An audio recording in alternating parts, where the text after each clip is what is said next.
in high school, I, became obsessed with weight loss, and Okay. I dabbled with supplements and diet pills because I wanted to look good for prom. And There you really, go. I started off like popping pills at the age of 17. Okay. And I remember like I was just obsessed. Like I was at the gym 2 hours after school. I was meticulously watching what I was eating. Wow. Uh, and I got skinny. I was popping pills. I was like taking laxatives, things like that. And I got skinny, being a 17-year-old, of course you're going to get skinny. Mm-hmm. College hit, of course, did the freshman 15. So it was like the yo-yo dieting. So I Yeah. really started that like obsession with getting skinny, the fad dieting, just that sort of like unhealthy trend at the age of 17, all the way until I was almost 30. It was like, well into my mid 20s when I was on this like cycle, this fluctuation of weight loss, weight gain, and Mm-hmm. really doing it the wrong way.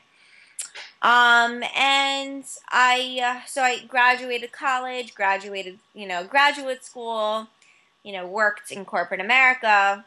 Yeah. And it was during that time in corporate America that I actually had, well, let me backtrack. In college, I had a part-time gym job. Okay. So I was selling gym memberships. And that's when Awesome. I remember like idolizing the fitness instructors and I wanted to be like a fitness instructor. Mm-hmm. And I kind of fell into that. So I was selling gym memberships for a good like year or two. And then all of a sudden, my boss there was like, "Do you want to teach classes?" And that's how I got into fitness. Before that, I mean, I was just Okay. whatever. I was doing what everyone else was doing, Mm-hmm. running on the treadmill for 2 hours, popping a pill, like watching what I was eating.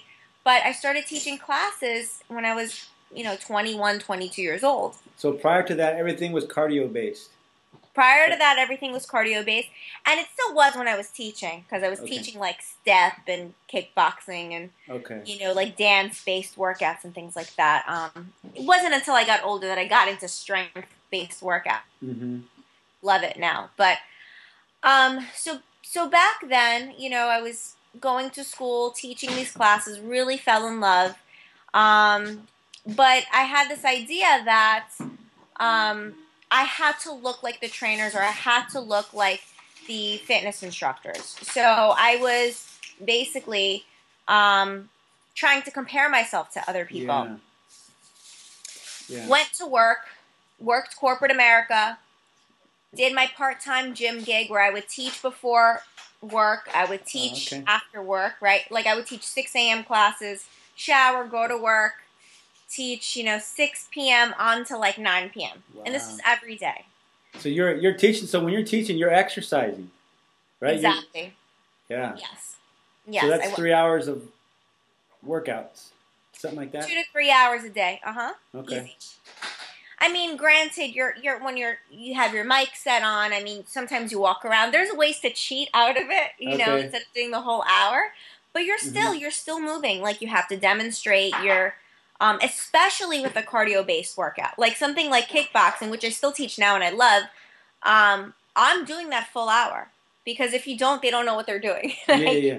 you know what I mean? Mm-hmm. So anyhow, um, worked my corporate job and because I was teaching fitness on the side, I really realized that I loved fitness. Like I could not I was just so excited to teach and I knew that I wasn't happy in my corporate job although I had a beautiful job. I mean, on paper I was an operations manager at like the age of 25. I mean, I was climbing the corporate ladder. I had the corner office. I had a team underneath me and underneath my team was another team underneath me. I mean, I was like really moving up, Yeah. and but I just wasn't happy.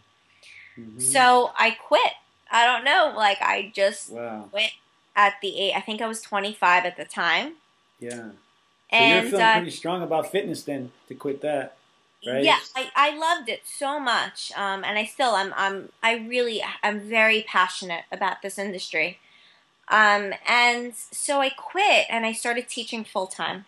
Mm-hmm. So I was working at 4 or 5 different gyms, hopping from gym to gym, and then teaching 4 to 5 classes, 3 to 4 a day, let's say. Yeah.